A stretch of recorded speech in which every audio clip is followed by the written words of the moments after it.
کچھ کہانیاں صرف سننے کے لیے نہیں ہوتی، وہ دل میں اترنے کے لیے ہوتی ہیں۔ کچھ واقعات صرف ماضی کا قصہ نہیں بنتے، بلکہ ہر دور کے انسان کو اپنا عکس دکھاتے ہیں۔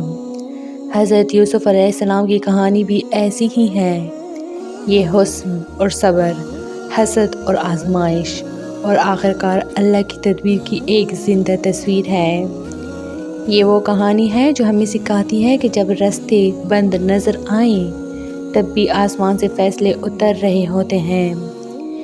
یہ قصہ ایک خواب سے شروع ہوتا ہے، ایک معصوم بچے کے خواب سے، جس کی تعبیر آنے والے برسوں میں تاریخ کا رخ بدل دیتی ہے۔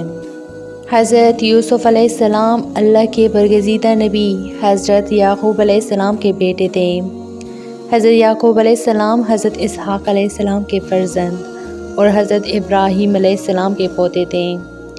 یہ ایک ایسا گھرانہ تھا جس کی بنیاد ایمان، نبوت اور تقوی پر رکھی گئی تھی۔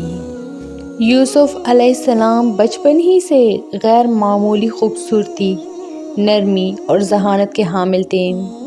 ان کے چہرے پر معصومیت، باتوں میں سچائی اور انداز میں وقار تھا۔ حضرت یعقوب علیہ السلام اپنے تمام بیٹوں سے محبت کرتے تھے، مگر یوسف علیہ السلام اور ان کے چھوٹے بھائی بنیامین سے خاص قلبی لگاؤ رکھتے تھے، کیونکہ وہ کم عمر تھے اور یوسف علیہ السلام میں غیر معمولی صفات نمایاں تھیں۔ یہی محبت آگے چل کر ایک بڑے امتحان کی بنیاد بننے والی تھی۔ ایک رات حضرت یوسف علیہ السلام نے ایک عجیب و غریب خواب دیکھا۔ خواب ایسا تھا جو عام خوابوں جیسا نہیں تھا، بلکہ اس میں ایک گہرا پیغام چھپا ہوا تھا۔ صبح ہوتی ہی یوسف علیہ السلام اپنے والد حضرت یعقوب علیہ السلام کے پاس گئے اور نہایت سادگی سے کہا، ابا جان، میں نے خواب میں دیکھا کہ 11 ستارے، سورج اور چاند مجھے سجدہ کر رہے ہیں۔ یہ الفاظ سنتی ہی حضرت یعقوب علیہ السلام کے دل میں ایک لہر سی دوڑ گئی۔ وہ فوراً سمجھ گئی کہ یہ کوئی عام خواب نہیں، بلکہ اللہ کی طرف سے ایک خاص اشارہ ہے، ایک ایسا اشارہ جو یوسف علیہ السلام کے مستقبل میں عظیم مقام کی خبر دے رہا تھا۔ حضرت یعقوب علیہ السلام نے نرمی اور فکر کے ساتھ یوسف علیہ السلام سے فرمایا کہ بیٹے، اپنا یہ خواب اپنے بھائیوں کو نہ بتانا، کہیں وہ حسد میں کوئی غلط قدم نہ اٹھا لیں۔ یہاں سے ہمیں پہلا سبق ملتا ہے، ہر نعمت ہر ایک کو نہیں بتائی جاتی، بعض راز حفاظت مانگتے ہیں۔ حضرت یوسف علیہ السلام کے بڑے بھائی یہ محسوس کرتے تھے کہ ان کے والد یوسف علیہ السلام کو زیادہ چاہتے ہیں، حالانکہ یہ احساس حقیقت سے زیادہ حسد کی پیداوار تھا۔ وقت گزرنے کے ساتھ یہ حسد ایک خطرناک شکل اختیار کرتا گیا۔ بھائی آپس میں باتیں کرنے لگے، یوسف اور اس کا بھائی ہمارے والد کو ہم سے زیادہ عزیز ہیں، حالانکہ ہم طاقتور ہیں، کام کرنے والے ہیں، یہ ناانصافی کیوں؟ شیطان نے ان کے دلوں میں وسوسے ڈال دیے اور حسد نے عقل پر پردہ ڈال دیا۔ وہ یہ بھول گئے کہ محبت کا پیمانہ محنت نہیں بلکہ دل ہوتا ہے۔ آخرکار بھائیوں نے ایک خفیہ مشورہ کیا۔ ان کے دل سخت ہو چکے تھے۔ کسی نے کہا یوسف کو ختم کر دو، کسی اور نے قدرے نرمی دکھاتے ہوئے کہا قتل نہ کرو بلکہ اسے کہیں دور پھینکاؤ تاکہ والد کی توجہ صرف ہماری طرف ہو جائے۔ یہاں ہمیں انسان کی نفسیات کا ایک تلخ پہلو دکھائی دیتا ہے۔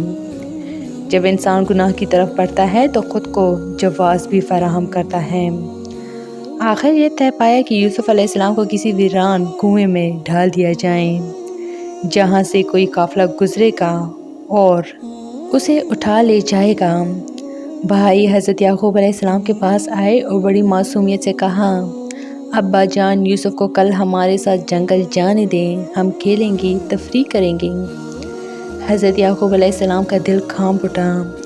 انہیں یوسف علیہ السلام کی جدائی کا خوف تھا۔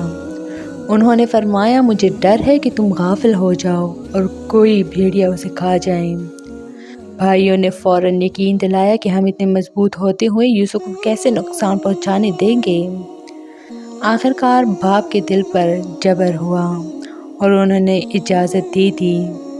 یہ لمحہ حضرت یعقوب علیہ السلام کے لیے کتنا بھاری تھا۔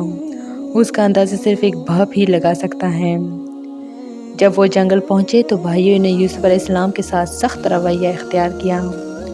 وہ معصوم بچہ جو بھائیوں کے سہارے آیا تھا اب انہی کے ہاتھوں آزمائش میں تھا۔ انہوں نے یوسف علیہ السلام کو ایک گہرے سنسان کنویں کے کنارے لایا۔ یوسف علیہ السلام گھبرا گئے مگر اللہ پر بھروسہ تھا۔ بھائیوں نے بے رحمی سے انہیں کنویں میں ڈال دیا۔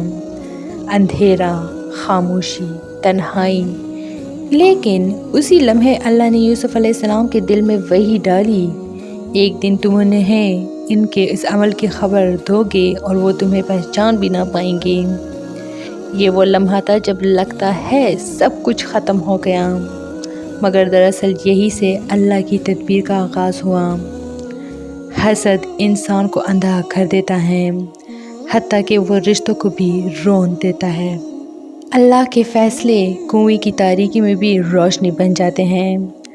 اگر اللہ ساتھ ہو تو تنہائی بھی حفاظت بن جاتی ہے۔ نبیوں کی زندگی ہمیں یہ سکھاتی ہے کہ آزمائش عظمت کا دروازہ ہوتی ہے۔ تو یہ تھی میری آج کی ویڈیو۔ امید کرتی ہوں کہ آپ لوگوں کو بہت اچھی لگی ہوگی۔ مزید حضرت یوسف علیہ السلام کے پارٹس کے لیے میرے چینل کو لائک، شیئر اور سبسکرائب ضرور کریں۔ Stay tuned for more. Thanks for watching.